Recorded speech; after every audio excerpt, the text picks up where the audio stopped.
Free Mortgage Campus in Berea, Ohio. This is Cleveland Browns Daily, brought to you by Ballybet, now live in Ohio on 850 ESPN Cleveland. Yeah, I'm proud of that football team. We were not perfect, wasn't pretty, but we fought. We had heard about it. Just adds a little fuel to the fire. Out of the gun on 3rd and 8. Lawrence from the 17. They got to get to the Browns 9. Dearness Johnson in the backfield. The snap. Here comes the pressure. Here comes Miles. He got him! Miles Garrett takes down Trevor Lawrence. That's the job. I mean, that's part of the NFL. The job is to be 1-0 each and every week. So if we can be 1-0 each and every week, then, that mentality, you won't focus on last week. 2nd and goal now. Browns have it on the 1. Nick Harris is now going to line up wide to the right. And Deshaun's going to go empty here. 3 to the left. Deshaun on the keeper. Watson towards the end zone. Touchdown! 16-play touchdown drive to open up this game for the Browns. We need that kind of cushion. Us being able to work together, rush together like that. Him working off of me going high, and then him coming underneath to make that play. That's exactly how we draw it up, and he's going to make many more of those plays. Here's the snap. Back to throw. Under pressure. Alex Wright's got him and throws him out of the back of the end zone. Safety. How about that offense, that defense, that special team win? From the 33, 8 seconds. Here's the snap. Lawrence under pressure. Flushed out to the right. Lawrence off his back foot. Lofting front corner of the end zone. Knocked away. Incomplete. No time. No time. It's over. Kevin Stefanski runs to midfield. And the Browns will survive. Yeah, that was one I won't forget. Here are your hosts, Bo Bishop and Nathan Segura. Let's do it live on a Victory Monday edition of the program. Merely Bo, the Great Z, and a luminary right out of the gates, the walk-off sack, Alex Wright, in studio with us. First, let's not bury the lead here. To be in the position you're in, up 3, and to be able to make that play coming off of Corey's punt, what did that mean to you? What was the sense of urgency for the defense there? I mean, we have a standard, and it's not like no other. Like, we have a standard that we just got to get off the field, whether that's first down, second down, third down, whatever the opportunity presents. So back then, you just got to – it's just who's going to make the play mentality. Like, who's going to be – it's got to be one of us. Somebody has to make the play. You either making the play or you watching it be made. So you just got to take that in an initiative of, when we step on the field. On that play, you're lined up on the inside. They had singles against everybody except you. You were the only person double-teamed on that play. How did you kind of split that double team? They had the center and the left guard working on you. Get right through there and make that play. Like I told him on the sideline, it's like I thought I hit a inside move, went outside, but when you practice something so much, it just comes so natural. So, watching on the replay and stuff like that, I hit the move and I seen the center, he tried to engage on me, but it was just like it was already too late. And it's like I beat you too. So it's once I seen Trevor try to scoot out the pocket, I said it was raps. Like it was raps. But it's just the fact it was a want to, like the mentality, like the mindset was like, oh, this is the play that got to be made. So when that happened, it was just like the adrenaline came and everybody it was just a rush. And true told, like I told Wright, that was my very first game winner, just like a walk off. But it just came with the mindset, just like you gotta want it better than the next person. If it take 2, then oh well, I'm still gonna get back there. I was just going to ask you that. Was that, and you said it. It was the first time that's ever. It's rare to get one as a defensive player. They get a couple of plays, obviously, and it gets a little more anxious than we need it to be, obviously. But because of that, it's a 5-point, not a 3. They got to get a touchdown, not a field goal. In a sense, it was, and that's the first one of those you've ever had, all the way back. Yeah, even back to high school. I was curious. Yeah, even back to high school. I thought about it too after the game. I was like, oh, high school. You probably didn't play enough close games in high school. Nah. College, I could have, but we're not gonna get into that. That still hurts to this day. But this is my first one. Timely. So I don't know how many people out there are aware of this, but if you go back to last season, over the last 6 games that you've played in the regular season, you have 5 sacks. In fact, that's more than anybody else on the Cleveland Browns during that span, which is, you could probably take that into your room and talk to the vets about that a little bit if you'd like. What clicked for you? You come from a smaller school, right, UAB, and a different style defense. And it felt like in the middle of that last season, it really just clicked. And we saw what you did at the end of last year, and then now what you've continued into the start of this year. Man, it's confidence, man. You got to have, for you to be in the NFL, you got to have confidence. And if you don't have confidence, then why are you here? You know what I'm saying? Yeah. But, I was like, just like everybody else, we don't really like to talk about last year because, it was fun and all, but, we just got to be more focused on the now. Sure. We don't focus on the future either. And that was one thing that I took in perspective, even dating back to last year with me mentally was just one practice at a time. And you boil it down like dots. You got one practice, then one period at a time, then one play at a time, and then, taking your stuff into Indy, and then you just focus on taking what you did in practice into the game, and that's staying at the practice, like staying and working and focusing on the little things and stuff like that, like from the first steps to how you hit a move to how you land on the second step and stuff like that. Just watching it, and like I said, being around, the vets and stuff like that, they helped me then, being around Jock too. It just shoots, like my confidence is high right now, and I just gotta keep it high, and I don't want to, and I keep people in my corner, to keep me confident and not make me, I'm not gonna say make me, but when they see me start being complacent and stuff like that, that's where, nah, we're not doing this. Yeah. But it's just staying on top of what I do and keeping it simple, not trying to do too much, so. Well, you mentioned confidence is so important. I'd have to imagine when you finally, you broke through, you got your first sack. I think last year was Tennessee early in the season, and then later in the season when you kind of got on that roll and that confidence, and we're not looking backwards, but from your mental standpoint, at some point it's like, absolutely, I belong here. Not only do I belong here, I can make plays and be a difference maker. And now with Jim Schwartz being so open-minded, you think about you can line up there with 4 defensive ends in obvious passing situations, and we did that a lot. You can go inside, Miles can go inside, Zadarius can go inside. You got Obo. It's an exciting group to be a part of. But I think that confidence that you talked about, that has to be so big. It's also, like you said, playing alongside like Miles, and just like you said, you playing across each other and stuff like that. That's where the chemistry comes in and stuff like that. And people don't realize, I wouldn't have got that sack if it wasn't for Miles. Because that's what forces him to step up and try to come out to where you were. Yeah, but you did swim move and make a guy who's 300 pounds. That was true. He didn't touch you. He did not. You made a human being. You're a big guy. Yeah. He's a big guy, and he did not make contact with your being. And I didn't realize it was that bad until I watched the film. So I was like, oh my God. That's when you realize it was like, okay, now for sure I could do this. Yes. I could do this. Like this is nothing when you practice it. And you practice it until you can't get it wrong, But like I said, I'm not gonna focus on the good at all. You know what I'm saying? There was plays that I could have did better. There's always a standard. Somebody walked up to me this morning. Was like, "You had a good game." I'm like, no, it just wasn't enough. And that's what love that Coach Jock. That's what he instilled in me. It's not enough. Just because you got a sack don't mean you can't get another one. Like right. Like get as many as you want. Get as many as you can. Like if the opportunity presents itself. Like. But it's just the work ethic and stuff like that, along with all 4 of us out there, and just being along, just the chemistry that's just being built from last year, and just keeping it going.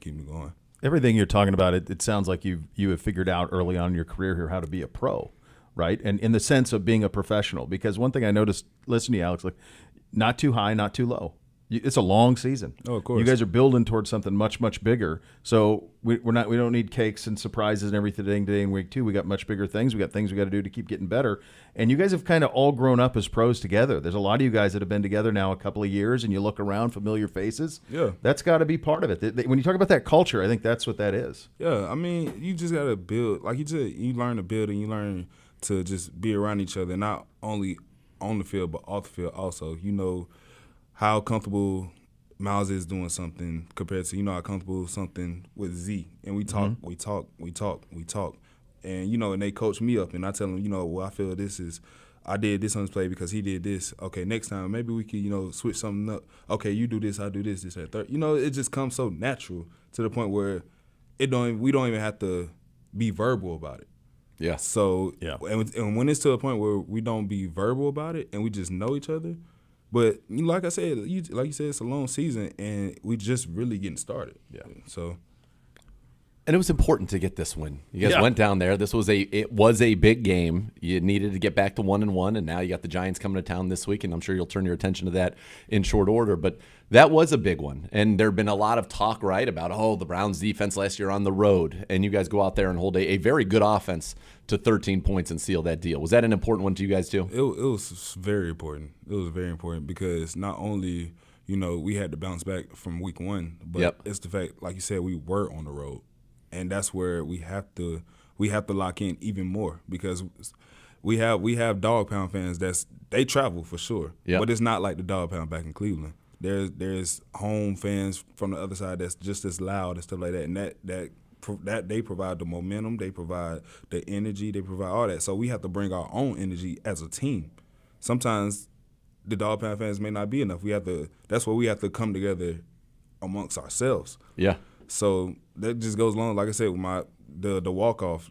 And in order for me to do that, like doing that on the road and just hearing the crowd just and I could instantly just run up to Dolphin fans and all you hear is whoo, whoo, whoo, whoo, and it's like they overtaking the stadium. Like let me tell you something. When you got that sack, because we were in the press box, obviously looking right down, it was head for the hills, brother. The Jags fans were like, they knew it was routes. Yeah, they're like, we're out. But yeah, it was just like, man, like that's just because we look at it as the next one. Like it was so important that we had to do it and just go 1-0, just like Coach Stefanski say every week, just 1-0. We don't focus on the past, we don't focus on the future. We focus on this week and this week only. And then once this week is over, then we'll focus on the next week. But until then, we'll focus on Monday through the end of the game. That's it. But like you said, man, it's very important. We take those very seriously, especially on the road. Yeah. Well, you'll be back home this Sunday. Obviously, bad taste in the mouth last time we had a game down on the lake. Those home fans, that dog pound, it's 6 days out. The weather looks like it's going to be spectacular. They will be hyped up and ready to go. I'm sure you guys will as well to get back out on the home field. Oh, of course. I can't wait to be back down there. I don't feel at home unless I'm surrounded by orange and brown. Just because it's a home game doesn't mean I don't feel at home. But just being around those fans and just the heckliness, the craziness, just the love for the game and just how loyal they are, like, we gonna get back to the drawing board and we're gonna make sure that we do the best I can to, of course, to get a dub. So I think he's a man of his word. Thank you so much for stopping by, Alex. Incredible game yesterday. I know you're looking for not just the positives but the negatives and how to fix all of it. Perfectionist, but that's a heck of a way to walk off at the end of that one. Thanks for your time. Sure. Appreciate it. Alex Wright in studio. Those are your hot topics of the day, presented by University Hospitals, official healthcare partner of your Cleveland Browns. And with yesterday's win in Tito's Handmade Vodka, proud to support the Cleveland Browns through the Tito's Victory Vodka program, committing a $1,000 donation to the Cleveland Animal Protective League towards its mission to foster compassion and end animal suffering. Thank you, Tito's. It is a Victory Monday. We are loaded up. You're listening to Cleveland Browns Daily on 850 ESPN Cleveland.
Are you ready to give your home the facelift it deserves at Renew Home Exteriors? They've got the deal that you've been waiting for. Right now, no money down, 0% interest for 5 years on all roofing and siding jobs. Combine your roofing and siding projects, and Renew's going to take an additional 5% off. That's right, no money down, 0 interest, 5 years, 5% off when you knock out both jobs at once. Don't wait. Upgrade your home and save big with Renew Home Exteriors. Visit RenewEstimate.com to book today. Renew Home Exteriors, superior products and superior service. Time for our break. It's nice on a Victory Monday. It's so nice. much better. And the NFL, like we talked about, it is such a week-to-week league. And by the way, a rather bizarre week. I think it was. I think we're seeing his big picture. And maybe one of the new guys at PFF can shed some light on this, but you are seeing historically low passing numbers, not just in yards, but in touchdowns. Yards per attempt is staggeringly low. You see a lot of 36 attempts, 117 yards passing stuff. Like, it's wild what's happening in the league. So I think that's getting some of these strange margins that we've seen. But yeah, it's just survive and advance, man. Like, just win a game and get out and get to another one. And I think everyone, because the preseason is the way that it is, these first couple of games are kind of like preseason games, except they count.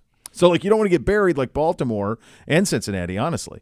Absolutely. Look, when we had talked about this, you and I, both on the air and even off the air, you needed to be 1-1 coming out of the first two. If you were 2-0, what an absolute treat. But you needed to be 1-1 coming out of the first two games, and that's exactly what you've done now. And by the way, if you were going to be 1-1 and you're trying to put your, like, If it was a guarantee that you'd be 1-1, of course it would have been fun to beat the Cowboys at home. Yeah, but this game actually matters more because it was a conference game. We said that last Monday. Like, the one you'd want is the one in the conference, and you got it. Yeah. And was it easy? No. The great news is there's a lot to clean up, and you're cleaning it up after a victory. And I thought Kevin Stefanski in his post-game locker room speech said something that was so good. The great teams, or the teams that actually are going to go accomplish something this year, don't play their best football in September. No. And we're far from our best football. 13 penalties again. We'll get into drops, all the things that hampered us in this game. But you did enough to beat a competent football team on the road in week 2 in a game that you really had to have, and there was, I think, some pressure around it. Oh, my God. And the Browns did it. I thought it was I thought you and I talked about this with the Hoff off air. You and I talked about this morning. I think this was the best start to the game Deshaun Watson has had as a Cleveland Brown. I think he was better than the numbers, even in totality, significantly lead you to believe. I think he needed it. Look, it was a tough week off the field. You think about the loss of a father, all of the other things that are going around, the new allegations, all that stuff. He had to deal with a lot over the course of the last week, and to go down there to take on the kid who followed him at Clemson at quarterback. Both those guys won national championships at Clemson, Travis Etienne, a teammate, all of that stuff. And then to go down there in a monster spot against a team that's more desperate than you were. They had lost 6 in a row with Trevor Lawrence. They're staring up at Houston going, I don't know if they can catch. Houston looks lights out. So, like, yes, the idea that you're going to catch them doesn't seem likely. This could get desperate quickly for them, far more so even than us, based on what everybody's goals are in this thing. So there was a ton of pressure, and I thought Deshaun came out and played the best first half of football that he's played as a Cleveland Brown, and I think in the second half he was probably done a little bit dirty. We'll talk about the play at the end of the game on the third down, which obviously can't happen. But in terms of the rest of it, I thought it was as clean as he started a game as a member of the Cleveland Browns. I think that's really the only blemish kind of on the record was that decision on that game. And we'll break down that play more thoroughly, I would imagine, at some point. But you look at his metrics against pressure in this one, 10 of 15 for 104 yards, played very well against pressure. And really, if it weren't for the 4 drops, you're talking 26 of 34, which I'm going to do just a little quick math here. You're talking 26 of 34. That would have been 76%. Is that right? Do it again. Yeah, 76% completions. Those 4 would have added at least 60-ish yards to the total. So you're talking now 250, maybe even more than that. But what you saw was a guy who was able to rip the ball down the field. Only 6 of his passes went more than 10 yards in the air. On those, he was 4 of 6, and he netted for the Browns 84 yards. So he was showing, in the big throw to Judy on the left, I thought was a great one. Obviously, if Amari catches the other one, you're talking about 5 of 6 for probably 120 yards. That's what you need. You take what's there, and he did that certainly below, keeping the ball close to the line of scrimmage often. But he did a great job, I thought, of navigating the pocket. He was under pressure in this game 47% of the time. Yeah. More, almost as much as he was in week 1. But he did such a good job eluding it. And there were multiple times, I'm sure you saw on TV, and I would imagine Jason McCourty highlighted it, where they would run stunts and twists, and our communication on the line is just not where it needs to be at this point, and it resulted in free runners at him. Trayvon Walker had twice completely free runs out of him, and not only did he get out of it, didn't get sacked, he turned it into positive plays. I thought it was the numbers don't say, oh, it was, the Tennessee where he was, what was he, 23 of 27 for 289 and 2, or, 14 of 14. It doesn't say that. But when you talk about in terms of what opportunities presented himself and what he did with the football and the way that he protected it and made plays with his legs, bought time, this was one of Deshaun Watson. His decisiveness, this is one of the best games, I think, start to finish, that he has played with the Browns. And it was, you'd say, but we only scored 18 points. And that's true. And there are a lot of reasons for that. Yeah, there are. There sure are a lot of reasons. You want to oversum the protection, drops and penalties, just penalties. We went from penalties or 1st and 10 on their 10. What do you attribute that to? I mean, that's 13 of them. So, my God, it's 2 weeks in a row. This is not what Stefanski coach teams have been. No, and there were multiple plays in that game that were not. I would not be accustomed to a Stefanski type of a team. And so, what do I mean by that? I mean the penalties. Yes. I think sometimes guys may be trying to do too much. Amari, who I think was trying to make up for maybe the drops, he's a veteran. 3rd and short, you catch it past the sticks, you just stay past the sticks. You do not do not give up the first down and force a 4th down situation. Clock management stuff at the end, and where if you're hurt, you got to get off the field unless you're incapable of getting off the field because that stops the clock. So just little things, situational football things. And I'm glad, by the way, that Obo is good, because obviously when it's concussion, you hear that it's scary and you understand why he stayed down. And I'm glad that he's okay. But there were a lot of little things. And then what I wonder about is, and I was reading some on this from people who are smarter than me, we're not getting our hands on the offensive line sometimes in the proper places, and that's leading to holds. And so you just wonder. There was a very meticulous drill sergeant-y type of nature in some level from Bill Callahan that it's just not going to be here. He's going to Coach Sutton. It's over. He's not here. But we have got to do a better job there, because when you think of the penalties, Pro Football Focus assigns 8 penalties to our offensive line alone. That's too many. That's crazy. I mean, what? Not to mention the orbit motion penalties, which, by the way, I've talked to multiple people who are very in the know at the top of this organization on the football side, absolutely befuddled by those penalties, because we've run those orbit motions a billion times. They've never called penalties. The rule, so the emphasis they're trying to stop is, how last year and the last couple of years, Miami would run, like, say, Tyreek in motion across, and then he'd start almost with a running start up the field. They're trying to eliminate people moving forward at the time of the snap, right? That's an unfair advantage. I think there needs to be some understanding. If a guy's slightly moving forward, we're calling it a degree or two, and he's not only is he behind the quarterback, he's behind the running back. Like, if you're 8 yards off the line of scrimmage, if you're moving a degree forward at the time of the ball, does it matter? No, it does not matter. I don't know what this arbitrary rule is that the kicker can't cross the 50, but that is a rule, and we can't do that. That took away a huge turnover in this game, but that's what I'm talking. Here's what I said about that one. Mental things. The boys were asking about that. They said, well, I didn't know that was a rule. I said I didn't either. But you know who does know? Bubba knows, and Dustin knows. They know, because it's a silly thing. It's pretty arbitrary. It's very arbitrary. Like, to just, like, randomly, like, okay, you can't do this. Like, we're worried about the kicker on this. Like, that's just... That whole thing. By the way, strange. Watching him the rest of the game, and listen, as a kicker, he's always kicked it, and you kind of just jog down the field. He went over the 50 on every kick, even after that, and then you'd see him catch himself and try to jump back and talk to the official. He's done it for 15 years. Like, what? I just think kick it and don't move, brother. I guess that's it. Kick it and don't move. One other thing, I know we got Andrew Siciliano coming up here shortly. I did want to bring this up, though, because you mentioned Watson with the numbers not telling the story. I think the same is true of Deontay Foreman. I think that does not tell the story. 14 of 42, Z. Deontay Foreman, and by the way, had at least 3 runs for another 30, 40 yards, come back. Various right. penalties, him obviously with the face mask. No, Deontay Foreman, what he did was bring a physicality to the Browns' ground game that was not there. He averaged 2.5 yards after contact. Yep. I love that. And what it did was he allowed for Jerome Ford to be, number one, not only at more fresh, and number two, he was kind of being physical, that hammer, wearing them down, and then Yep. Ford would come in fresh and be able to kind of pop some longer runs. I love that 1-2 punch. I actually saw Deuce Staley down in the cafe, and I got to tell you, I love that 1-2 punch, and he's like, I did too.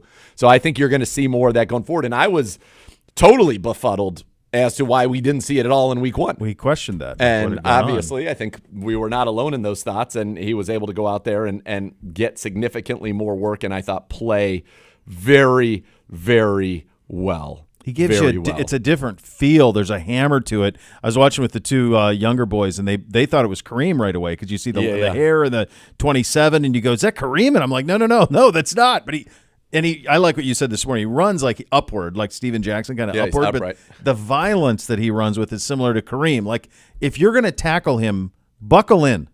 Well, number one, yes, he's a physical runner. Number two, he, even on plays that aren't necessarily, we've had a problem where we had so many kind of 0 or negative runs. He's going to fall for it. He's going to get you 2 or 3, but then he's also shown he has the ability, which was maybe kind of the difference with Kareem last year. He has the ability, if he gets in the field, he can go run away from you now. Yep. And he certainly, I thought, looked great. Agreed. And I thought what he meant to the football team was significant in terms of the tone that he set and what he allowed for Jerome Ford to do, and really what he allowed for this offense to be able to do. You mentioned Ford. Ford ended up 7 for 64, 9 yards a clip. Great. And one of them on one of the, I said, how about the stones on Kevin Stefanski, I think is what I said on the broadcast. 4th down, you're running a kind of slow developing outside power. And Ford ripped it. Got a great block from James Hudson and Joel Bitonio. It was awesome.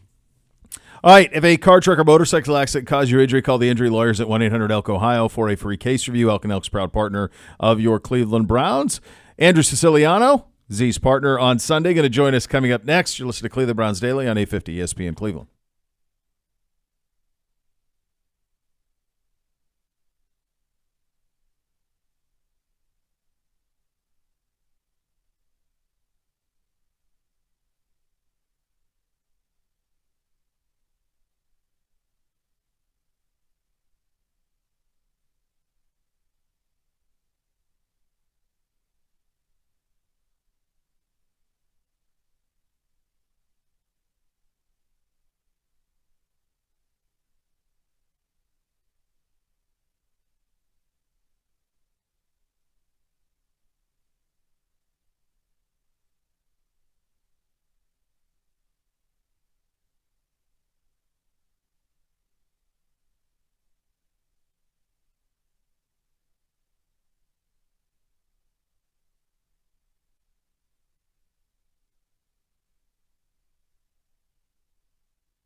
OBM, the preferred provider of copiers and document services. Your Cleveland Browns, they'll tackle any size office. Call 216-485-2000 or visit OhioBusinessMachines.com. As we head out on the Twisted Tea Hotline, brought to you by Twisted Tea Hard Iced Tea, official sponsor of your Cleveland Browns. Keep it twisted, Cleveland. He is Andrew Siciliano on the call with Z yesterday down in Jacksonville and all season long. Andrew, thank you so much for the time. How long was the last minute and a half, 2 minutes for you? Oh, my God, guys. It was painful. Oh, not as painful as the flat tire I just got about. No. But, Pothole? yeah, What happened? I wish it were a pothole. This is California. Then I could, blame somebody else. Oh, no. No, I just took a turn too tight. It was like a really high curb. Oh. I was picking up coffee. The really high curb and a narrow driveway, and just almost have to make a 90-degree turn into this parking lot and just clip the curb, smash the tire. Oh. Can't believe I did that. Yeah. That's not a good way to – that's not a Victory Monday performance, buddy. Gosh. It's better that it happens Good on a Victory morning. Monday. Yeah. Oh, my gosh. Good morning. Yeah, that last 90 seconds, not good. The third down, almost fumble. Not good. But, hey, survive in advance, man. I actually thought I watched back the Hail Mary. Like, thank God they didn't put an extra second on the clock.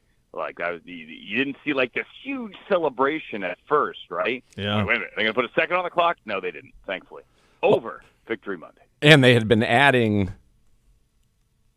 They had time to the clock on every single play. Like, yeah, we'll put 4 seconds back here, 5 seconds left. Yeah, let's give it a couple extra. Yeah, you know what? Make it 138. Yeah. The thing my biggest takeaway, what I was most curious about, and I'm sure, Andrew, you had a similar view, Z and I have talked about it a lot, was just how Deshaun would play coming off of a tough week. And I actually thought it's the best start to a game that he's had as a Cleveland Brown. Yes. What did you see from a difference from him in terms of other early starts of games with Deshaun and what you saw on Sunday?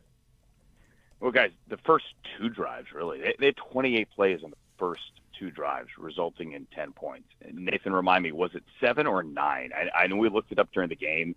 They didn't run their 28th play week 1 until either the 7th or the 9th drive. I think 9th. Yeah, that was a great fact you dropped right there. Yeah. So just I mean, that tells the entire story. He was on target. He was on time. He was in rhythm. I'm sure you guys are going to spend all week talking about Amari. I don't think we need to. I think he'll easily bounce back, but could have had a touchdown on that shot as well at around, the 15-yard line. I think he played well. The entire offense bogged down in the second half. That first drive, third quarter, it's got to be – I don't know that you need a 16-play drive to open up the third quarter. Would have been nice, but you need something there. And or was it the second drive? Regardless, it was his best start to the game. Considering last year there were a couple of opening drives. Pittsburgh comes to mind. Baltimore comes to mind in September, where you're just like, what is going on here?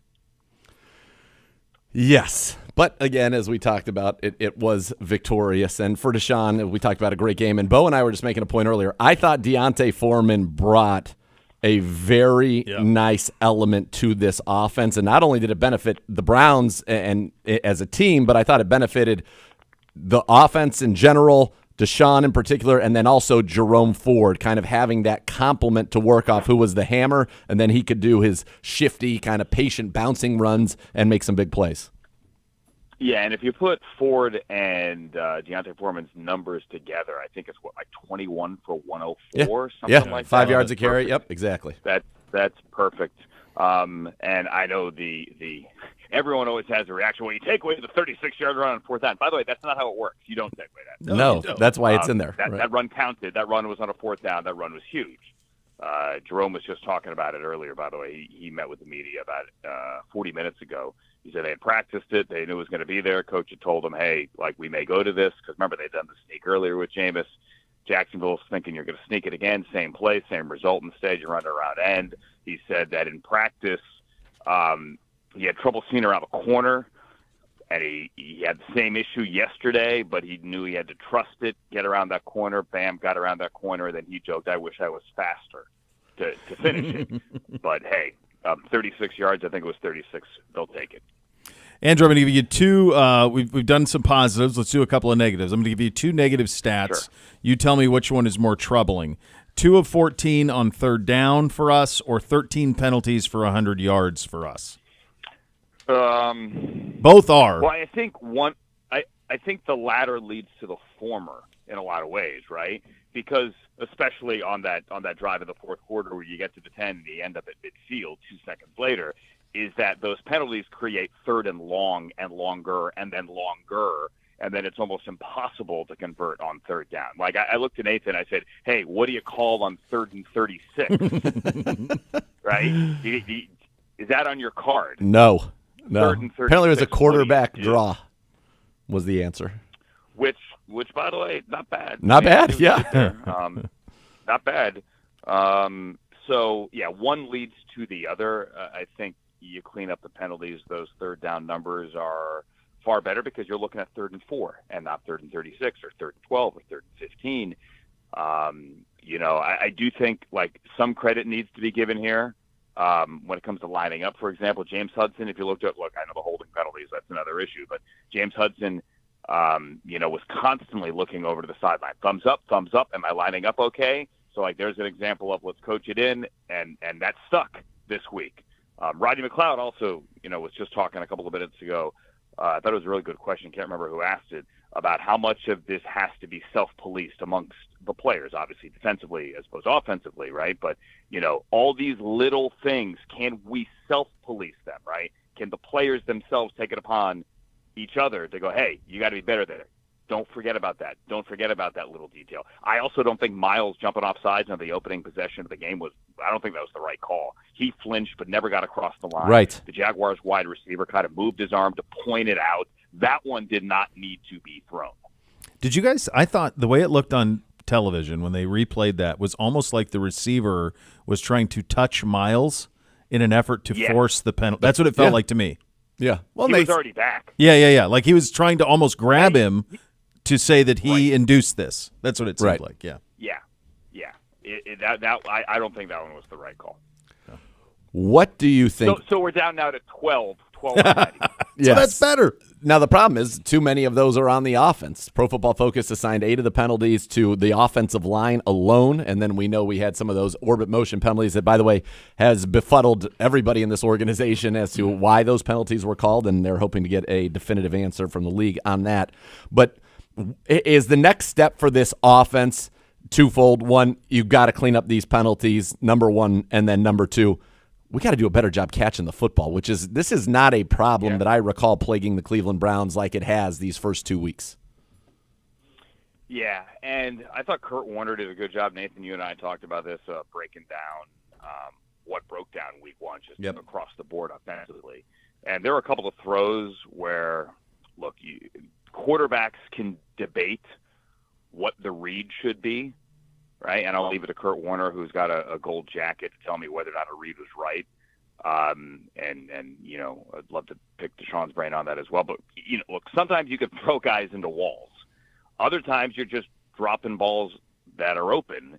And I think the latter, well, both are concerning. But if you look at the ones that have been dropped that have been open, that gives you a little more breathing room in the fourth quarter last week, right? Yes. Or yesterday, rather.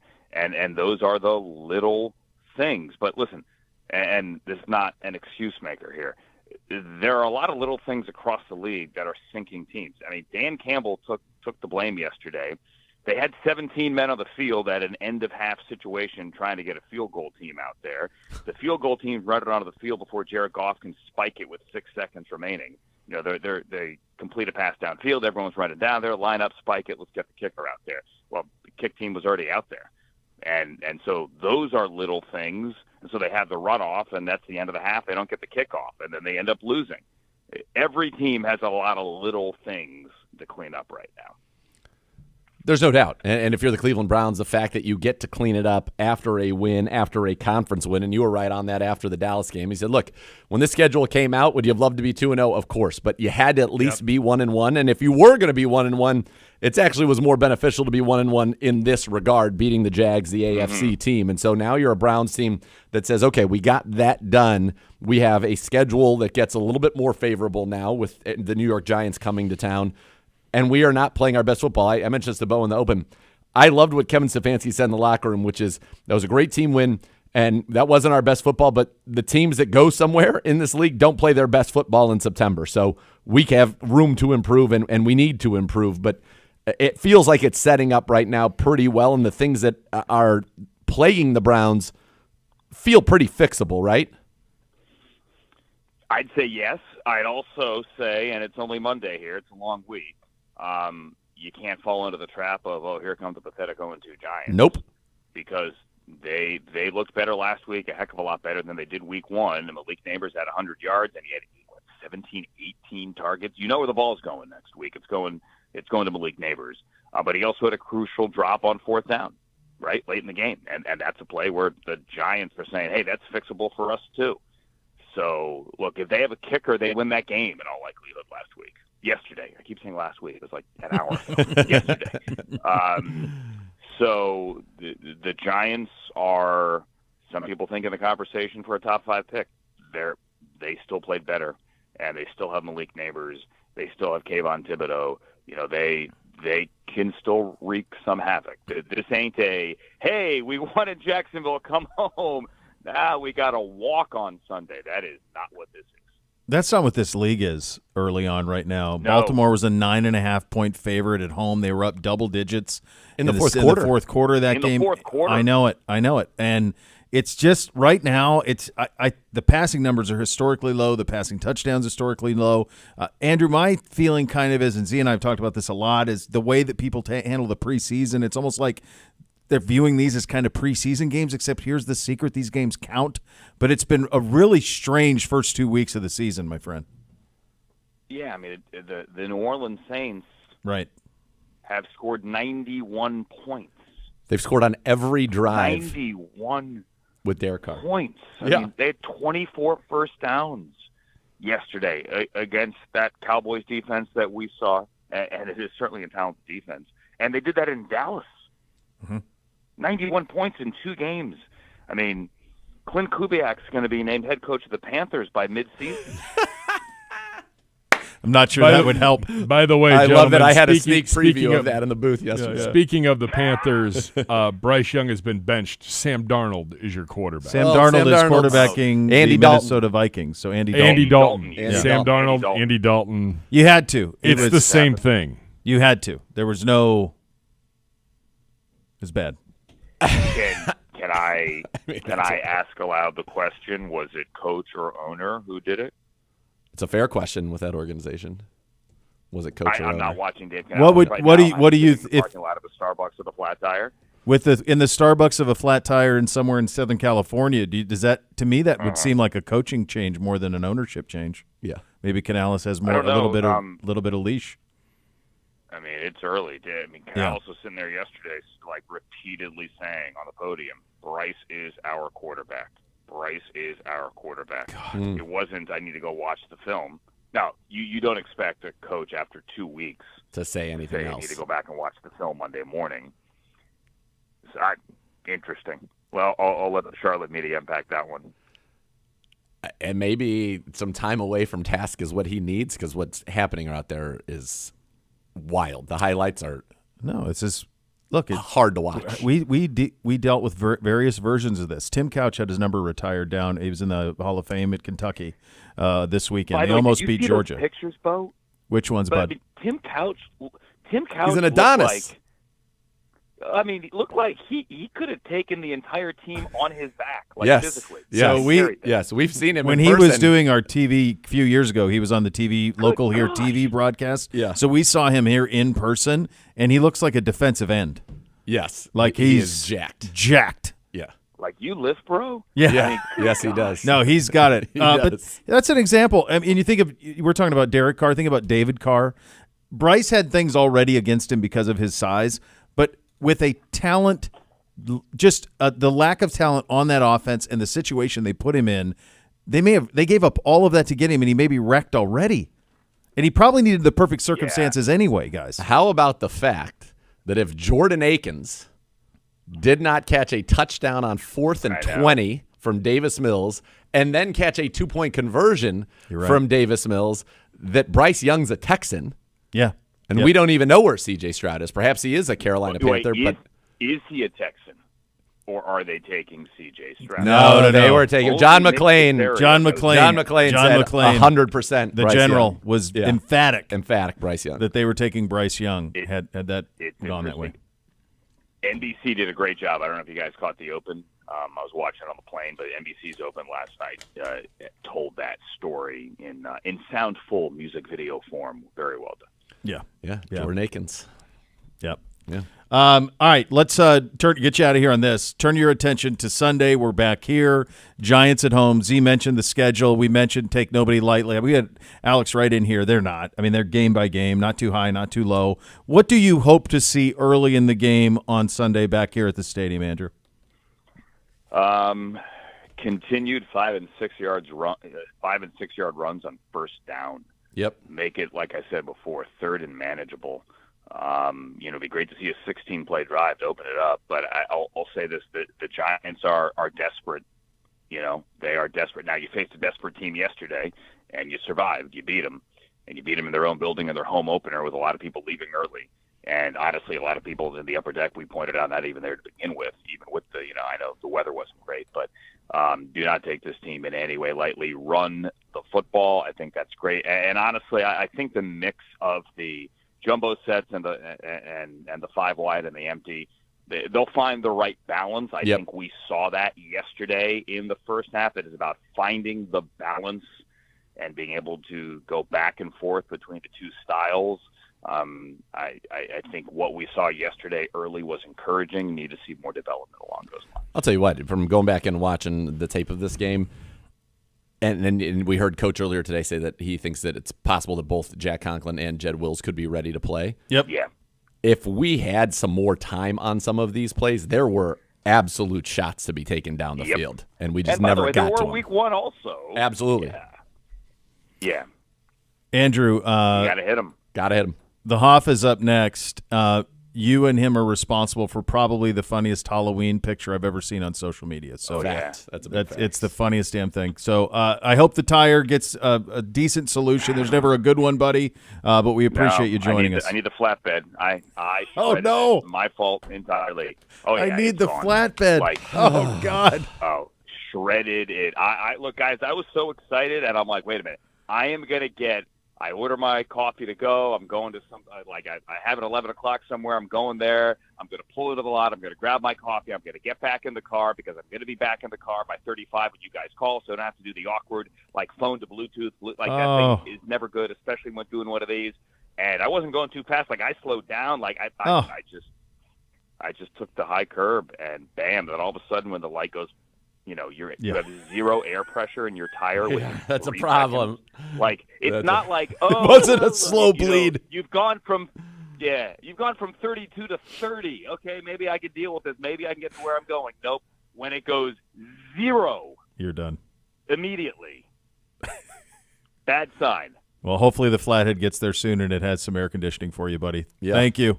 Appreciate your time, pal. See you guys. All right, the great Andrew Siciliano joining us there on the Twisted Tea Hard Iced Tea Hotline. The Joe Thomas half hour of the program coming up next. You're listening to Cleveland Browns Daily, brought to you by Ballybet, sports betting partner of your Cleveland Browns, now live in Ohio on 850 ESPN Cleveland.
Leaf Filter, the official gutter guard of your Cleveland Browns. Go to leaffilter.com/Browns to schedule your free gutter inspection. Receive your exclusive promo offer. That is leaffilter.com/Go Browns today for more on that. As we head out on the Twisted Tea Hard Iced Tea Hotline, it is the Joe Thomas half hour of the program. The Hoff joins us coming off of an 18-13 win over the Jaguars. Hoff, as you've had not a little less than 24 hours to think about it, what jumped out at you in the Browns' win down in Jacksonville on Sunday? Well, it was the same thing that probably jumped out at everybody else that watched this game. It was a different Deshaun Watson that we saw this weekend than we've seen pretty much throughout his tenure with the Cleveland Browns. It felt like he was more decisive. It felt like he did a better job. You still would like the protection to be better because there were shots down the field. But what was it that you saw that was very encouraging to you about Deshaun Watson? It was the confidence, and I think that was the biggest thing. You know, you could see last week Deshaun just wasn't confident in what he was doing. I don't think he was yet totally confident in the shoulder, because when you come off of serious IR season-ending surgery, when you go back, like, you feel good when you're practicing, you feel like you're comfortable, but it's a different animal when you're playing regular season NFL football, to go out there, to trust the shoulder, that you can do all the things that you want to do, make all the throws that you normally have made, and to be able to take a real hit, right? If you're a guy that is a quarterback in the NFL, you're not really getting hit in regular season, because most of those guys, they don't even really preseason, and certainly they're not getting hit in practice. So to be able to go out there and not think about the shoulder, not think about the pass rush, and just keep your eyes down the field and take some of those shots with confidence that Deshaun finally made. He made a few in the second half last week, and I think that's why we were probably encouraged. You know, the three of us having our little text chain talking about, you know, what do they need to do? What do we need to do to make sure that we beat the Jaguars and we make improvement?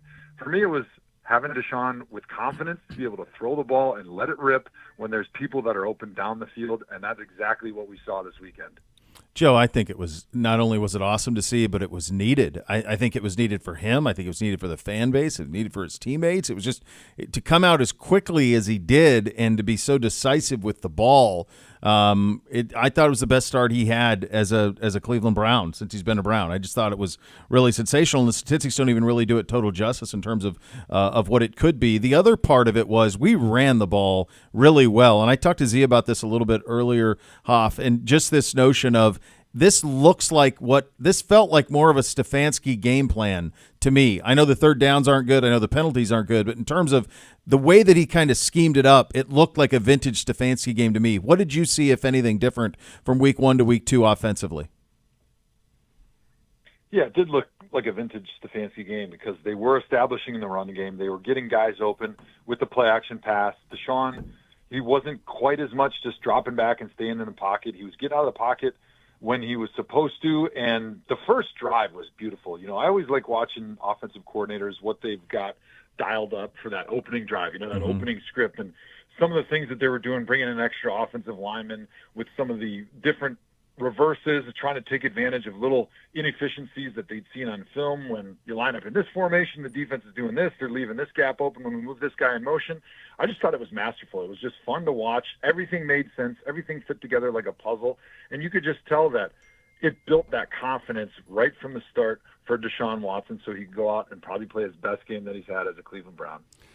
It was, and you wish that maybe he had some more catches and a fewer penalties, and then the Browns could have put up the points that were kind of commensurate with performance, because this was a game where the Browns had so many opportunities to just put the Jags away and didn't for a variety of reasons. Puff, I want to talk about this offensive line. Better performance, I think, overall in this one. Joel certainly had a very strong game against the Jags. DeJuan Jones continues to play very well, and Wyatt, I thought, had a good game, but still some struggles. Posick and Hudson, and really, in addition to the pressures, it's the penalties.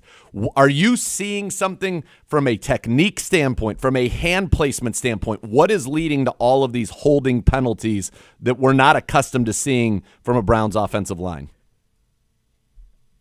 I think it's twofold. One, we got to remember that our 2 starting tackles are not playing, and pretty much any other team in the NFL, if you're down both your starting tackles, you're in big trouble, because there's just not enough starting tackles in the NFL to fill out 64 spaces as it is, and then to have to go in your 2 deep and block the best athletes on the team out there at defensive end. That's a tall task, and that's challenging. So I think we got to keep in mind a little bit that, yeah, we do have a couple guys at backup that I think are probably playing way Dwan better Jones than is a most starter, backups Huff. at that position.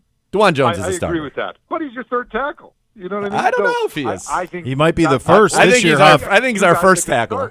I think he's our number one tackle. All right, he's our first tackle. I like him too. All right, what the heck? We just made him the starter. Perfect. I like where your head's at. Let's just play with 3 tackles all the time. Screw this. Let's just run the ball. I'm with you guys. I am all for that. But I think with from a technique standpoint, James specifically, I don't think he played all that well. I mean, it was pretty obvious. Yep. And he doesn't have a ton of experience, right? I mean, he's still a young guy in this league. He came from playing defensive line in college, played a little bit of tackle. And he puts himself in good position, but I don't think he's quite yet comfortable with everything that he's seeing, because I can tell after playing that position, if you get back to your spot and you're in good balance, there's really nothing that a defensive lineman can do that can beat you in that situation. And he's getting himself back, but he's still playing with sped up mind, right? Like a little hectic out there, where you're saying you're in good position. Just be patient, be calm. You don't have to go and try to throw your hands and knock somebody out with a Mike Tyson right hook every single time. Just play the position and just be patient with what they do, react, and you're in great shape. And so I think sometimes that lack of experience, a little bit of lack of confidence, he gets just a little ahead of himself with his technique, just trying to be too aggressive and doing too much when he can just be patient and calm. But I think the other thing leading to some maybe more of the holdings is we do have a quarterback that gets out of the pocket a lot, and he runs, and just having that awareness on the offensive line to realize as soon as my guy is not trying to push or trying to get to that spot where I think the quarterback is supposed to be in the pocket and he starts running left or right, I need to try to run my feet and try to push and finish the guy rather than trying to hold on to him. Because at some point, as soon as the angle changes, the quarterback leaves the pocket, you have to let go. So try to get one last shove, move your feet, try to knock him off, balance a little bit as the defensive lineman turns to run and chase the quarterback. Otherwise, you're going to get a hold. If you just try to hang on to it and you don't have that quick recognition, we're just going to keep getting holdings, because we do have a quarterback that likes to run and get out of the pocket. Dante Foreman brings a little different element to this thing out of the running back, Hoff. And you talk about, we were talking a little bit earlier about how the numbers don't do it justice. I think it ends up 14 for 40-something is what it ends up. But the impact felt more than that to me. It felt like that old, kind of that cliche, but it works, right? The old Thunder Lightning thing. He ran with violence. It was 14 hard-earned carries. It felt like he inflicted pain on defenders trying to tackle him. I thought it kind of a quiet element where if you didn't watch the game, you maybe wouldn't think that the impact was that big. It seemed like a pretty big impact to me. What did you make of his first game action? Yeah, he brought a physicality and a mindset that I hadn't felt in that first game, and I think it led to a really strong rushing performance, 125 yards on the ground. And even though we had a number of things that weren't allowing us to finish good drives in the end zone, when you play with that physicality, which, to be totally honest, I was surprised. You go to Jacksonville in September, it's hot. You're not used to that heat. You're worn down as a player just from dealing with it. I'm sure see in the box, you were probably changing shirts at halftime because you're dripping sweat the whole game. It's just humid. It just drains you, even just existing down there when you're not used to it. And so the fact that it was almost roles reversed a little bit, where we were kind of grinding them, wearing them out. We had that physical run game with Dante Foreman. It just felt really good that we could kind of dictate what we wanted to do to this defense, whereas last week it didn't feel like that. It felt like we were running for our lives back there. We couldn't run the ball effectively, and quarterback didn't have time to throw. So it just felt like a flip, where now we're dictating to that defense what we want to do and who we want to be from an identity standpoint. And I think the results are totally different because of that. And it builds the confidence in the second half that even though the game was really close down to the wire, I just never sat there too nervous. And I felt like the team had that same feeling, like, we're going to win this. We don't know how, but we're going to find a way, because we're just physically imposing our will on this team right now.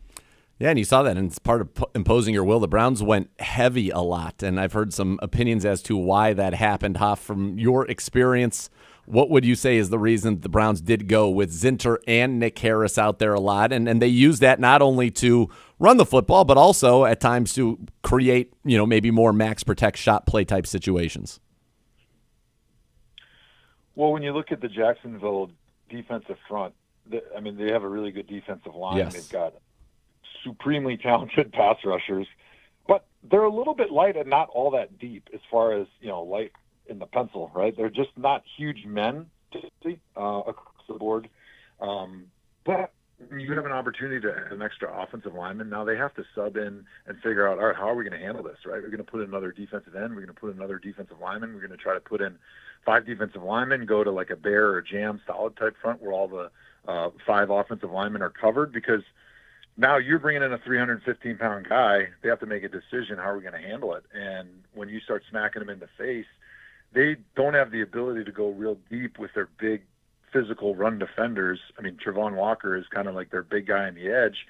But Josh Hines-Allen is not a huge man, and even their inside guys, Eric Armstead, he's a tall guy, but a lot of times tall guys, they're pretty good at rushing the passer because they're great athletes, but you get under their pads, you can move them in the run game and create horizontal and vertical stretch for your running backs to be able to get in there, and then now you got a running back coming downhill who's a physical presence running linebackers over. Like, it's a bad situation for that defense to feel like they're in, where we have to have our linebackers making a stop 3 yards down the field when Deontay Foreman's got a head of steam coming at you.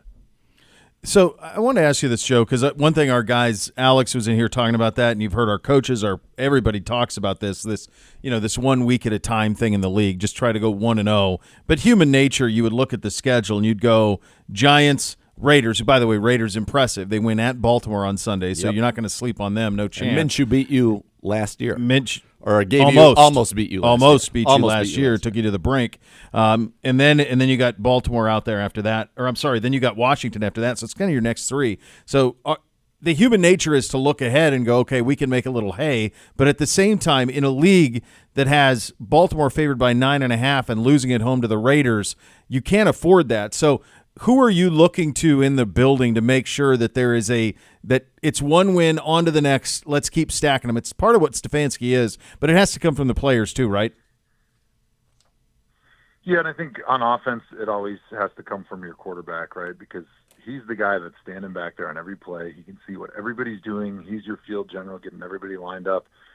But I think, too, having a guy with experience like Joel Bitonio, who's been around so long, dealt with the lowest of the lows of NFL career can possibly be, with the losing that he had to deal with early on in his career. Now he's on a really quality team, and so I think he has a lot of perspective and a lot of respect in that locker room to be able to just send that message about 1 week at a time. Hey, we didn't panic after week 1. We knew we were going to be okay. If we take care of business, we execute, right? And obviously that's always Stefanski's message. He's really steady and I think outstanding from a message standpoint about understanding how the NFL goes. Like, hey, 1 week you may think this is the worst team in the league, and then the next week they go ahead and beat the defending Super Bowl champs. So it's a league of parity that you really have to focus and not look too far, and certainly don't overlook anybody because of the quality of every single opponent you're going to face. And that's why these little things are so important for the Browns to keep cleaning up as this season goes on, limiting the number of penalties. And then on the other thing that's really kind of plagued this offense, drops, and from the most unlikely source imaginable, really, right? In Amari Cooper. What do you make of when a guy who is that good is struggling at something that is, so basic and one of the things that he is the best in the world at? Yeah, it's obviously bizarre and not something we expected, to have the guy who's got some of the best hands that I've seen on a football field, and Amari Cooper, is struggling to catch the football. And so some of it just goes back to concentration and a little bit of getting in your own head. If you drop one, it's like no big deal, but all of a sudden you drop another one and people start talking about it, then you're thinking about it. And I think the good news is for Amari, to get out of a little bit of a slump like that shouldn't be too hard because he's done it so many times. It's easy for him from a mindset standpoint to just kind of reflect back at all the great catches and the reliability he's had throughout his career and say, don't worry about it. I'm not that guy that drops footballs. I don't have to think about it. I am the guy that makes those big plays, that makes those hard catches, and just kind of getting back into that confident mindset, I think, going into the week of practice will be huge for him. And I think his mindset, his laid-back, real quiet demeanor will really help too, right? Because if you're a guy that runs hot all the time, you can go on these streaks of good catches, and then you can go on these streaks where you just can't catch anything. So I'm not worried about Amari at all, and it's just a matter of making a play and having that opportunity one more time next week, or maybe even in practice, he makes a big play, and all of a sudden he's not thinking about it anymore, and he's going out, and he's the same old Amari Cooper. All right, from a star on offense, let's talk about a star on defense, Myles Garrett. And my question to you, Hoff, is simply this. At what point in your career, if any, were you allowed to just tackle somebody who had gotten around you 5 times in a game and not draw one flag? Now, nobody would get around you 5 times in a game, but nonetheless. Yeah, no. It doesn't make sense. It's really it's something that is a reoccurring theme in the poor guy's career, and part of it's every year so good.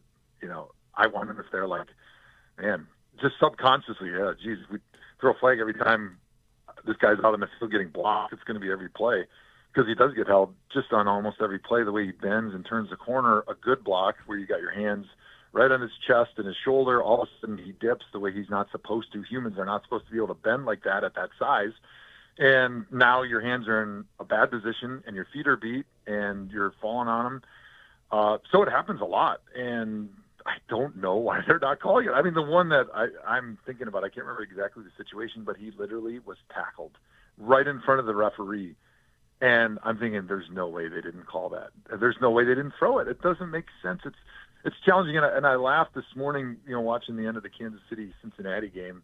Of course, controversy in NFL, everyone thinks, the refs are in the Chiefs' back pocket because on that pass interference at the end of the game, which was pass interference, by the way, there should have been a holding, and they took a screenshot of one of the defensive linemen just starting to run sideways to pursue Deshaun, and you got the offensive lineman who's got his hands right inside on the shoulder pads, but there's a tiny tug of the jersey, which is blocking. The feet were not beat. He's got his hands right where they should be. Yeah, the jersey got tugged just a little bit, but that's not holding. But what they're doing to Myles is holding every single time. It's not even textbook holding. You're just tackling the dude. So I don't know what they have to do. I'm sure they've tried everything, but I mean, maybe the NFL needs to have, honestly, like a sky judge. I know they've got assistance from New York, but maybe they need to have some assistance on the offensive and defensive lines. If the refs continue to tell us that it's happening too quickly to be able to get the calls right consistently, well, then let's have somebody who's up in New York who's watching those plays, who can quickly rewind it and buzz down to the official and say, look, that was a bad one. You missed it. Maybe just the bad ones. Obviously, you don't want to have them nitpick every single play, but like the ones like that, you just absolutely have no excuse for missing it. It's what happened to Shaquille O'Neal. What happened to LeBron James. When you are so much bigger, faster, and stronger than anybody else, this isn't fair, but it's the reality. It's not fair. You could call a foul on whoever was guarding Shaquille O'Neal on every single play. But because you see it over and over again, you're like, well, I can't call it every time, and I think that's what's happening to Myles. Same thing with LeBron when he goes to the rim. He gets fouled every time he goes to the rim. He gets hammered every time, but they can't put him to the line every time, and that's the same thing here. Their view of it has to be, God almighty, we could call holding every time against Myles. Well, you can't call sometimes. I agree, but that's what it is. It sucks that our guy is the one that's getting the brunt of it, but it's the same thing. It reminds me so much of trying to officiate Shaquille or trying to officiate LeBron. It's just wild. No, it sucks. It's wild. And Hoff, I'm sure you've seen the viral video of Obo Okoronkwo bull rushing the right tackle and putting him on his keister, and a close examination shows that it was a combination of a bull rush and him tripping on his running back to put him off balance. But that's a tough one for an offensive lineman, right, Hoff? When you get tripped by your running back coming out, and that also leads to you getting tossed around like a rag doll. Yeah, that one feels bad, especially because you know what happened, and you want to kind of explain to the dude on defense, like, you didn't really beat me, I got tripped. But in that moment, it doesn't really matter. I mean, I've had that happen a lot from running backs, and you can be sure that there were some stern conversations when we got back to the huddle, like, bro, if you ever do that again, there's going to be problems. We were fighting on the field, in the huddle, on the next play. Stay the heck away from me.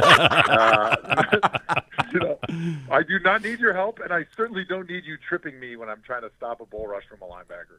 Hoff, in another kind of a funny moment, we've got a quote today from Jerome Ford that Jameis Winston in the huddle calls plays like he has like a secret or a surprise to share with you, which is such a great description, and I can completely envision it happening. Yeah. Was there anybody in your career, and you had so many various humans in that huddle calling plays for you, that you thought had an unbelievable delivery or a unique delivery or a funny delivery?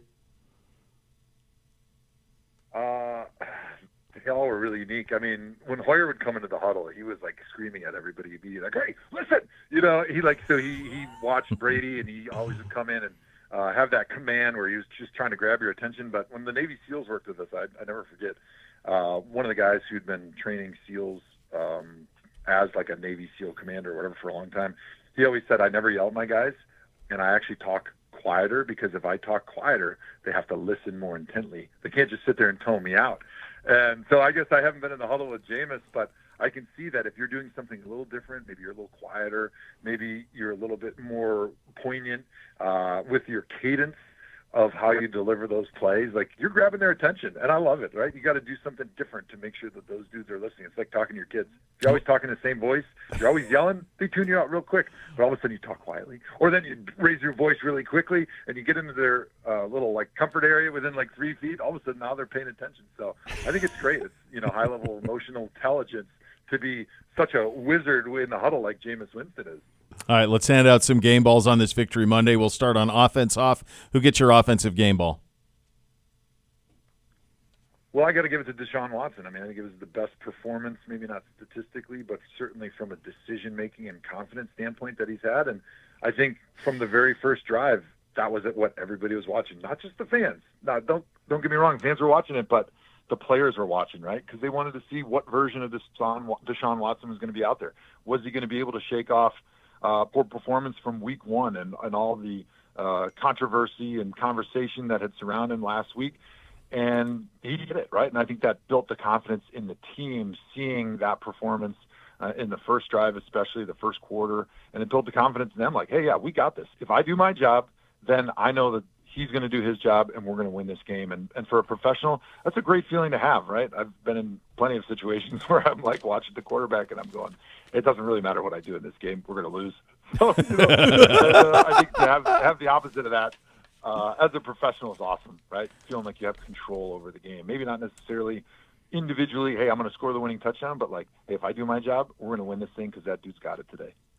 All right, I'm going to give my offensive game ball to Jerry Jeudy. 6 targets, 5 catches, 73 yards to lead the team, and he was open all game long. There were a couple opportunities, had the protection held up where there could have been some big plays down the field. Jeudy, since coming in and being kind of rewarded and treated like he was going to be, a number 1A type receiver, I think he has looked that part for the Cleveland Browns. I'm very excited about Jerry Jeudy. I thought he had an excellent game. All right, Hoff, defensively, who gets your game ball? Well, you're giving me the first crack at it. I'm going Myles Garrett. Obviously, he is the guy that impacts the play every single time on defense. He had a sack, TFL, quarterback hit, but the way he was constantly putting pressure on Trevor Lawrence never allowed him to get comfortable. You saw him playing all over the defensive line again, so it made it challenging for them to try to figure out where he was going to be exactly. Towards the end of the game, they were keeping an extra tight end in to try to block for him, which takes one guy out of your passing route distribution and puts less stress on the coverage when they've got only 4 receivers in the pass concepts down the stretch when they're trying to move the ball down the field in a late game situation to score and win. So I think he's the easy one again, right? Like, the guy is just a beast, and he's following up his Defensive Player of the Year performance with a very similar start to the season. I'm going to go with Jordan Hicks, the Browns' Mike linebacker. JOK had a great game, couple tackles for loss. Delpit, I thought, had a great game. Alex Wright had that massive sack for you at the end. But I liked Hicks. He kind of was everywhere, making tackles. He had a sack. He had a tackle for a loss. He had 2 quarterback hits. He had 2 passes defensed in coverage. That's just what you want from that position, right? Can you play the run? Can you help me when you blitz? And can you play in coverage? And he checked all 3 of those boxes, and I thought that was a very good game for him. All right, Joe, we've got big weekend, alumni weekend. Phil Dawson going into the Legends Club, Giants here at 1 o'clock. Do you have any favorite Phil Dawson stories you can tell us? I mean, Phil, just the commensurate professional, what an amazing leader. I remember early on in my career, we were going through some, struggles to win. And you would never think the kicker is going to say anything worthwhile in some of these players-only type meetings. But he gave us a really awesome sort of fighting motto for the season that is something that sticks with me, right, when I think about Phil Dawson. And he talked about in the Civil War how there was one guy that was in charge of carrying the flag when you go into battle, right? And you wouldn't think it was an important position, but back then it really was, right? Because that was sort of like the rally for the unit as you're going and you're marching, to slaughter, basically, in Civil War, like just two lines of people walking at each other and shooting muskets. But he talked about that position and how it was so important to have that flag, because when you're fighting, you look over, you see the flag, and you could have that confidence, and it gave you a boost emotionally, physically, spiritually when you're in that situation. And so he talked about on the team, like when we're going through struggles, adversity, trying times, whether it be a game or a season, who's going to be the person that carries the flag for the team? And if that person can't do it anymore, who's going to be the next person that walks in there, right? Civil War, that guy gets shot, knocked off his horse. Who's going to be the person that picks up that flag, picks up their teammates, and continues that march forward? And it was a really important speech. I thought it was really heartfelt from Phil, like they usually are. And it was cool because we actually had like a Browns flag. I think we all signed it and we brought out. And it was sort of the rallying cry there for us that rest of that season, kind of like, hey, when things are tough, who's going to be that person that stands up and carries the flag for that team? And if that person gets knocked down, who's the next person? I think it was something that really brought the team together. Now, it was our first Super Bowl victory that year, so obviously the speeches and the flag carrying analogy worked very well. But no, just kidding. We did not make the playoffs that year. But it was still a great speech. It was still a great message. And that's what I think about when I think about Phil Dawson, the man and the leader and the football player. You were in the snow game against Buffalo, right, Hoff? In 07? For sure. Yeah. I mean, I was at that game in the stands. Hoff. It was Young Hoff, rookie year Hoff. Yeah. I mean, like, Young. It was exactly. Could anybody kick it through there? Yeah, Phil could. Oh, man. I remember that game was so cool because obviously it was a safety, 2 field goals won the game, and Buffalo scored nothing. Nothing. It was so cool watching Phil line up those field goals that he made because he was legitimately aiming out of bounds on the sideline. Was he really? The wind was coming so hard that it was like if you have a terrible Caddyshack duck hook or a slice and you're just aiming to the sideline and you put the ball in the air and it would just – the wind would just grab that football and just toss it directly the other way. And the fact that he was able to put 2 through the uprights in a game in those conditions, not only the wind, but you got 7 inches of snow on the field, so It's not like you really have great footing. It just, to me, gave you everything you need to know about his ability to focus in challenging situations, and really that's what being a kicker is all about. Anybody can kick the ball far, that's a kicker in the NFL, but the great ones are able to focus when you're dealing with 7 inches of snow and 40 miles an hour wind and 30-degree temperatures, and finding a way to focus on the tiniest little details to put that ball where it needs to be and to do your job to get the victory. And he was able to do those things in an era where, I mean, I don't know if you were watching around the league this week. 55, 58. Gimmies now. It's different. It's different nothing. Game. It's like a layup. Yeah, it's a different game now. 59 yards is just like right down the middle. It's crazy how good these guys are. Phil Dawson had that kind of talent in a different era, clearly, and was definitely a very, very special kicker. Yeah. But I just watched, like Tirico said it last night in the Sunday night game. He goes, a 55-yarder, would you even think of trying it? And now it's expected that it's going to go in. Yesterday in the Cincy KC game, they basically stopped playing offense and were totally content to have Harrison Butker come in and kick a 51-yard field goal. 52-yarder. Yeah, they didn't care. Saying, why aren't they getting closer? They have Mahomes. They're like, no, we're good. They didn't care. 51, go. Yeah, it's crazy. It's crazy. All right, Hoff. Good stuff, buddy. Always appreciate Victory. your time. Great Hoff. visiting with you on a Victory Monday. By the way, did you get the image of the picture we use? I sent it to you of on the YouTube stream when you're on. How formidable you are. Oh, man. Quite. Oh, man. What's that from? Do you know? I'm ready for my new Discovery show. Yeah, you look like you're ready to go, like, get that. Dangerous Catch. Germany, I was ready. Where is it? Deadliest Catch, yeah. That's Yeah, what's this picture from, Hoff? Honestly, I have no idea. I would love. Was it Gibby that found it? Because I would love to know where he found it. Because I'm like, hey man, I look pretty tough. You do look pretty tough. Great. I mean, at the school. Put it on a T-shirt. I mean, I'd wear it. It's great. Yeah, don't hassle the Hoff, and he's funny, like, so, yeah, don't hassle me. When I was in Germany, we had at our school, all the parents had to get little badges, so you had to like send in a headshot. You know, like if you join a club or whatever, you got to send in a headshot. And I usually do something goofy because that's just how I am. And so I dressed up in my 100% traditional Bavarian outfit with the hat and the lederhosen and everything. And I put that picture in, and my Annie was like, "You're such a bozo. Like, nobody does this. Like, I'm so embarrassed by you, but now I want to use that photo wherever I go, especially at the point. I'm like pointing at somebody. Like, oh yeah, you're giving them the business. I don't want to be on the other side of that picture. I can tell you, it actually came from the great photo Jesus himself, Matt Starkey, when Hoff was filming the playoff video last year. In the fog at the stadium, sure. So we can get you that copy. Oh, that's gorgeous. Oh, you man. look great, buddy. Yeah. Gorgeous. Thanks, brother. Might it was great chatting with you guys. You too. Give a little speech to Fickle and the boys. They may need it after that one. Oh, that one hurt a little bit. I'm not sure where I am right now. A little shot right there. I'm hurting. Luke's my guy. Needling. That was rough. All right, Hoff. We'll talk to you, buddy. All right, guys. Have a great day. We'll see you. All right, that's the Joe Thomas half hour of the program. Get your great clips. Clip of the game coming up next. You and I haven't really talked too much about the defense. We'll talk about that as well. They're great. You mentioned JOK and Delpit. Those guys are flying around like missiles. We'll get to that still as well. You listen to Cleveland Browns Daily, brought to you by Bally Bet, sports betting partner of your Cleveland Browns, now live in Ohio on 850 ESPN Cleveland.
Browns fans enter Huntington Bank Field quicker on game day with Express Access presented by Verizon. Also new this year, select concession stands will offer Express Access presented by Bud Light. Enroll for free today. Go to the Tickets tab in the Browns mobile app to learn more. It's a great There's the picture. pick. So he's got, for those watching on the that's YouTube, the scoreboard you can see behind it him again. across the field. He's up on kind of like the upper deck. Oh, I see. Yeah, and there it is. Okay, I never picked up on the. Now I see the scoreboard behind him. Right. Yeah, the great Hoff. God, I mean, he does look formidable, doesn't he? Looks great, man. Looks sensational in that. Between his video and the great Jim Donovan video for the playoffs, we really set the table for a pretty epic run that unfortunately did not materialize. No, still incredible though, and that is fantastic. Time for your great clips. Great clip of the game. Great clips. It's going to be great. Here is Andrew Siciliano and Z on the Alex Wright. Here's the snap. Back to throw. Under pressure. Alex Wright's got him and throws him out of the back of the end zone. Safety. I love that was just Siciliano. That was great. Throws him out of the back of the end zone. That was so good. Safety. That was good. I was, and then at that point we thought the game was over. I did too. At that point, little did we know. That's when I got up and I said we got to make a big box store hardware run. Tried the local guys that didn't have what I needed, so we had to make a run. And so we hop in the car, and then it's like, well, wait a second, they got the ball back. What did I miss? Because I hear you guys talking, all of a sudden we're on defense again, so I'm going to go back inside to watch. Like, what the hell, man? Yeah, it was not great. I do like that Alex Wright was like, since we did win, it was a walk-off. We'll count it as a walk-off. I agree. Yeah. It just became a little more dramatic than it needed to be, perhaps. The highlight will be because we had a GoPro in the booth. Yeah. So there's a couple clips we'll be putting out. Oh man, I haven't seen any of these. But the fact there is a meme being developed by our content and production team. Of who? Of you sitting on the steps, despondent. Oh, okay. All right. That's fair. All right. Yet we're winning, but Zagura is losing his mind. Urban eating pizza level of despondent? Yes. You're on the Slack channel, I believe. Was it? Oh, God. I can't download any more of these talking with people apps. Too like much. people say, join Slack, join somebody else on our fantasy league. They're like, why won't you join some other thing? And I'm like, how's this different than a text chain? There's just one more thing I got to open. Isn't it the same? What's the difference? Right, just text me. Just text me. Just text me. I'm done with it. I'm over it. Where is it? In video, Gibbe? I believe it was in video. What did so on television? It looked like thousands of empty seats. Go ahead and put that up, Jordan. Were there thousands? What are we putting up on the YouTube feed here? We got to tell the people what we're doing. We have the picture of Zagura. Throw it up. We're working through it. This is me. Yeah, this is definitely when it's tense, and I'm like, another penalty. What? There wasn't room for a chair for Zagura, so we literally. Oh, jeez. Just contemplating life's many challenges. Help me out here. Help me out, Come on, brother. By the way, I think we have been remiss, although I think we may have mentioned him in the first hour. Corey Bojorquez needed to get a game ball. I thought there was going to be a bonus game ball. We're running out of time, and I had to get the Phil Dawson chat in. I wanted to hear fair stories on that. But I would say Corey Bojorquez has to get a game ball. If he hits that punt 100 times, how many times does it bounce due 90 degrees right the way that it did? Few. Yeah. I talked to him about it after the game, and he was like, thought it was one of his better punts ever, and also said he's like, I wish I could do that with my wedges. Yeah, he's like, just wish I could do it with my wedges, have that kind of control. Is it something where if you get a chance to talk this week, I'd be interested. Like, is there a certain way that he can kick it to get it to try to attempt it to spin? Like Cole could answer that question for us. I'm sure the answer is yes, but it still depends on so many factors. So many factors, because it has to be the ball must contact the ground in the exact way that you're trying to do it, which obviously they're very good at doing that. But, think about it. If the ball had to hit kind of probably like this, kind of at this angle to come back this way, and if it had been rotated just a little more, it's going that way. So I think, yes, they are able to – they have the ability to try to control how it contacts the ground, but that is a very difficult thing to do. Very. I wanted to ask you guys about, it seemed like on television that there were a ton of empty seats in the upper bowl. Was that accurate? Yes. How is that explainable? 50%. What the hell's going on? I'd say upper bowl 50%. Was the weather that bad, or was it? No. There's not a lot of juice for the Jags, I guess. And the It's- stadium it's it's a bad stadium. It is, but it's not like it's hard to get to. No. It's easy to get to. Very. It's near population. It's week 2. Yeah.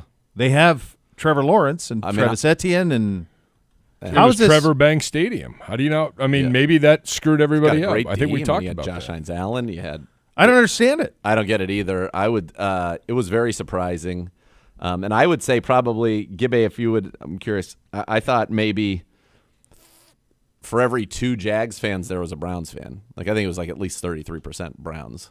Oh yeah. Upper Deck is more than that.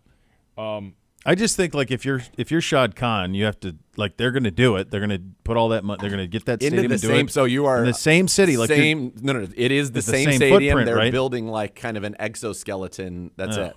It feels like the Cavs did that, and I'm like, waste of I don't know. Yeah, it looks nicer from the street, but once I get inside, it's the same. So what's the difference? I mean, I'm sure they're trying to do like Miami and Buffalo, where they have like the coverage for the rain. I'm sure that's what they're trying to do down there. But I think you're him. Like they were on the precipice of moving that thing like 10 years ago to London, and that would if it's week 2, and you can't sell it out. Yeah.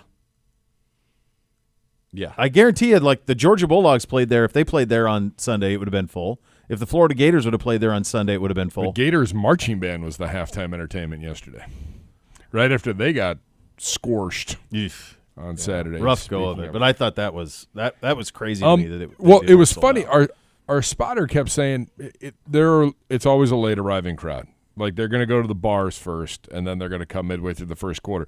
Like we got to the end of the first quarter, I'm like, I don't think anybody else is coming today. No. Wild. They didn't even, and they were quiet until they got into it kind of at the end when we gave a little life to them. Sometimes I think when too much comes too soon, do you really appreciate what it's like to be good? Like they were really good right away with Baselli and Brunell and Fred Taylor, Keenan McCardle. That's a squad. Baselli, those guys, that was a squad. And then who's that tight end they had with Penn State? Kyle Brady. Kyle Brady. Yep. Yeah. No, they were good. And then they went into the Maurice Jones-Drew. Like they were consistently like David in the mix. Garrard, yeah. Right. Leftwich was there for a little bit. Yeah. So it just, I don't know. I just think it's crazy. It's week 2. What are you doing? Get there. It was their home opener. They opened on the road. That's true. Yeah, it was their home opener. We weren't even sure. Did we ever determine if they had a flyover? They did not have a flyover. They had a couple sparkler fireworks that went off. You feel like, what is going on? That pool, that does not need to be see-through. Okay? Does not need to be see-through. Just put a panel in front of that thing. Yeah. Like, fine, same aesthetic for the people in it. Because why do I need to? I don't want to see what's going on in there. And water glass to water distorts it, so it looks not good. Yeah, that is not good. You know what is good? You mentioned this briefly. JOK and Delpit are heat-seeking missiles, brother. Yes. JOK with that Guardian cap was flying around. I didn't even notice it until the second quarter. So I wanted to say that. So I had been adamant that they cannot make people wear these Guardian caps because it would look so ridiculous. You had to be real. So in pregame warmups, I noticed they were going around with all the helmets that are used to take calls. So whether that's the quarterback helmets or the green dots on defense. Yeah. And one had a Guardian cap on it. And I was like, that's weird. And then I thought I saw on the back of it that it was number 6. And then sure enough, it was JOK. But no, it didn't look any different. And if you played an entire game with them where they are colored like they are designed like the helmet, I don't think anybody would notice. I think it helps because of our helmet. I think it would be much more noticeable like on the Raiders or the Steelers or the Ravens when you have a logo on the side of the helmet. I think our helmet helps. My hunch is what will happen is there will be helmet technology that does the exact same thing as a Guardian cap. There are already. And that's what Miles is wearing that one, I think. There are ones that there are helmets that you can wear that in those positions where you don't even have to wear a Guardian cap in practice because the helmet is that good. Yeah, so I think what you'll see is that will become the norm. I don't think this will become the norm where Guardian caps become the norm. I think that you'll just see more guys transition to the technology. There is one guy there's an offensive lineman on the Steelers who wears it. So left or right guard. And it doesn't look crazy. It looks better on the side without the logo. Yeah. It looks different with the logoed helmets. For us, I didn't notice it until probably second quarter. Yeah. I was like, oh, a little bit like dark helmet, but not bad. You'll take it. I mean, it's less ridiculous looking than those giant hats. Steve Tasker, was that it? Steve Tasker used to wear like a double Remember helmet. the double helmet that he had? Yeah. that really had it. Yeah. No, I agree. All right. Still so much more to come, including a Monday night score that the boys need.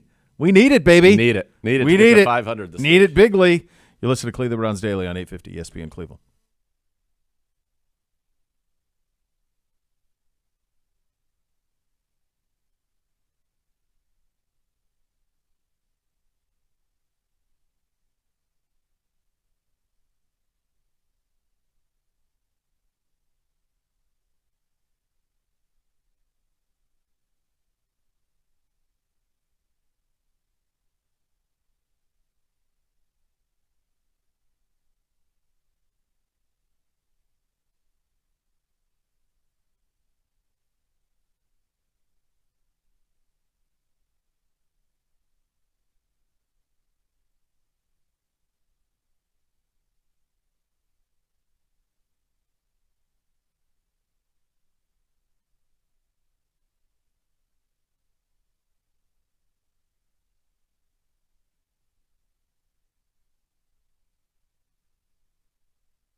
Join Z and Gerard Thursday night, 7 to 8 for our second Kevin Stefanski Show remote of the year. It's powered by Bud Light. The guys will be live at West Park Station, Cleveland's Cam Corners neighborhood. Stop out and meet Browns rookie guard Zach Zinter. That one, double Z. Yeah. There you go. He's getting a lot of run. He is. He is. We got a Monday Nighter tonight. It is Atlanta. Or Gibby. Hello, Gibby. Hi. It's all right. You're good. You're safe. Falcons. Gutless. Maybe not. I don't really know. You need a new adapter. What's wrong? Squirmy adapter. You need a new Falcons adapter. visiting I've had no Fly. It didn't really matter until now. Yeah. So I'm gonna read your lips. Go ahead. Falcons visiting Fly, Eagles Fly. Falcons visiting Fly, Eagles Fly. Let's go. There you go. There you go. What? Am I not on? No, you're on. I can't hear. He's having trouble. Okay, with well, you don't need to repeat.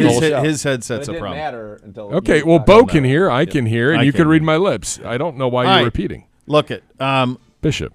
This is 1 minute. What's the line in The Fugitive? Hanky. It's Hanky. I don't know. And he goes, I don't know what that means. What's Hanky mean? It means strange, weird. That's the start of the NFL season. It's weird. It's strange. Weird things have happened. I've overthought some things the first 2 weeks. I just think one of these teams is good and the other one was really bad in week one. Give me Philly.